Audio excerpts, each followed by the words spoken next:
comes to mommying, our next two guests know how to roll with the punches and find humor in the most ridiculous of situations. Let's welcome back the ladies behind the I'm Mom So Hard podcast, Kristen Hensley and Jen Smedley, y'all.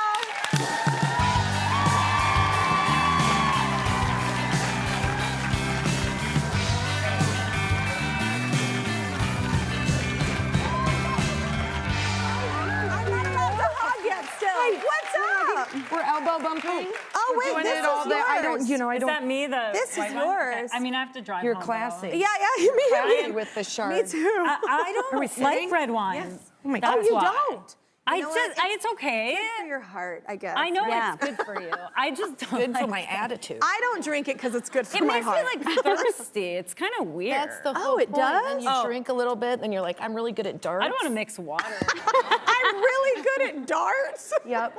But y'all been busy. We have been. Well, the kids are back in school, which is Yes. fantastic, Woo! right? Hey! Cheers, cheers, Yeah. Yeah, which you think that like that would give us time to shower, but that's not really happening that Yeah, you're much catching either. up. Yeah, Yeah. just so much from the last.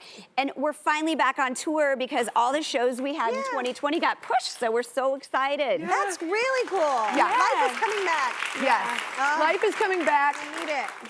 It's called the Getaway Tour because we felt like this was a perfect opportunity for us to get away from our families and enjoy a night out. And if it maybe. becomes 5 nights, that is your prerogative and yours to idea. do. Dealer's choice. Dealer's choice, no judgment.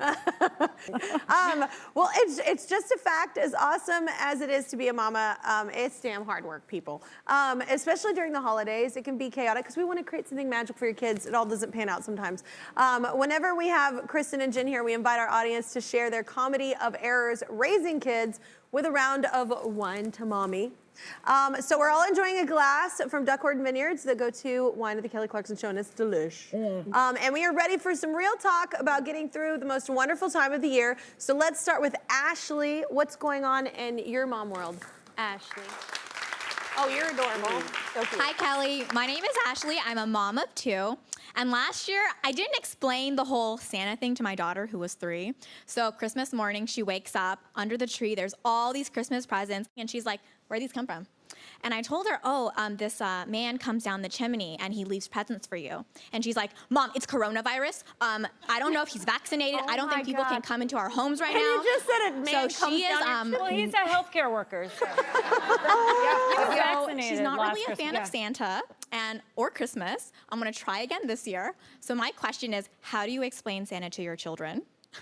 Wow. Well, I have one. This is tricky for me. I have one. You say Santa left present. Oh, he left them on the balcony, which is what he did for us. I don't know if you guys put the request in, but like outdoor. We're not connected. You just put the request into Santa. You say, Santa, I want them on my balcony. Oh, yeah. it's The balcony. What do you do? Yeah. Well, not that. Well, once again, I'm learning a lot right now. You're really leading me to some better decisions overall. I really need to get my admin together. But I'll tell you, I'm impressed that your little one had even the wherewithal to think all those things, and I think they have a bright future in HR, if I was gonna say. Yeah. It sounds like they're really smart and rule followers. Yeah, or like the legal profession. legal, maybe like a city 100%. inspector. Totally.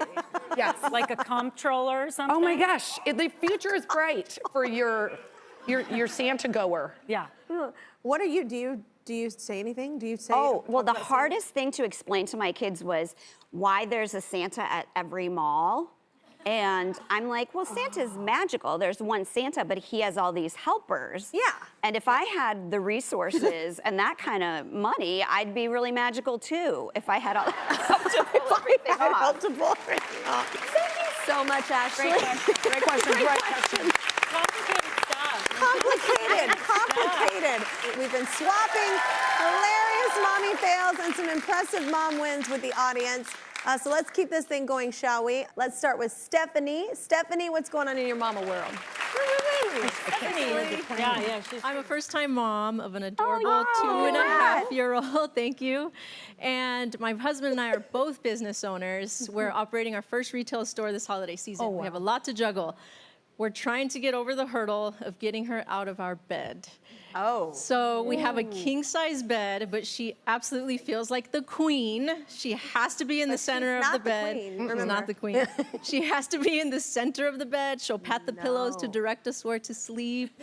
And it's a struggle. So How old is she? she's 2.5. She's currently 2.5. Oh, I'll start. I don't believe in children sleeping in beds when you're married and you have another person. Because look, that's your time. Right. Okay? So that's my thing. I'm like, you need to, and also to make them feel safe in their environment. I'm like, this is your room. And first of all, I shared a room with my brother and sister in an apartment, okay?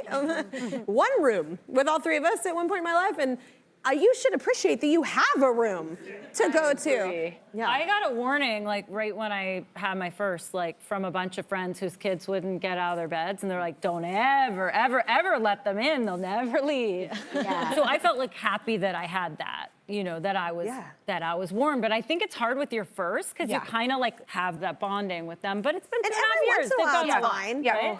I think one thing we did that, because we were in this situation that really helped us, and especially at 2.5, when, you know, you're like, they get their first big boy bed or big girl bed, we would say you can only read stories in your big girl bed or your big boy bed. We can only do Tickle Monster in your big girl bed or your big boy bed, because then it would incentivize them, and they were like, "Ooh, this is cool. If I'm in this space, I get to do these fun things." And I felt like that was one way of rewarding them for staying in their bed. But That's good. That's good. yeah, thank you. It's almost like maybe you could have a podcast about. Yeah. All right, let's keep going with Shayna. So what do you want to talk about, Shayna? Hey, Kelly. I'm a mom of twin girls. They're 6 years old, and I also have a newborn. He's 3 months old. And last year was really hard on everyone, you know, with COVID. And so my husband and I, we really wanted to make Christmas extra special. We pulled out all the stops. We went completely over the top, you know, with the toys. Just every toy you can think of. The house is filled with toys. And then at the end of the day, the only thing they wanted to play with were these fishing poles that I got for a fishing trip with my dad. And I was like, okay, you know, fishing poles, okay. So my question is, should I go all out again this year, or do we keep it simple? What is your advice for buying gifts for kids? What's your advice? Well, we all know with kids, it's not quality, it's quantity, especially when they're 6 years old. So I would say get one thing that's like really special that they've been asking for, and then go to the dollar store and just get a whole bunch of, because they just love to unwrap They stuff. just want to unwrap stuff. You know, kids don't have any long-term memories till they're 4, so I think you can really save a lot of money and not fork out any dough for presents. And honestly, like, don't you feel like this last year, we all did that? We bought our kids stuff because we were like, Yeah, we went over need the to top. feel better. This was really tough.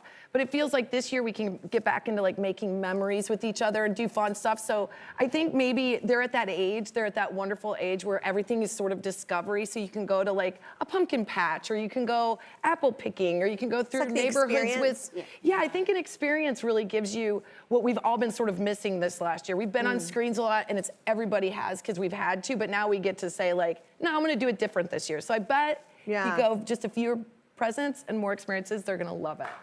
I think that's How do you do? really good. No, so good.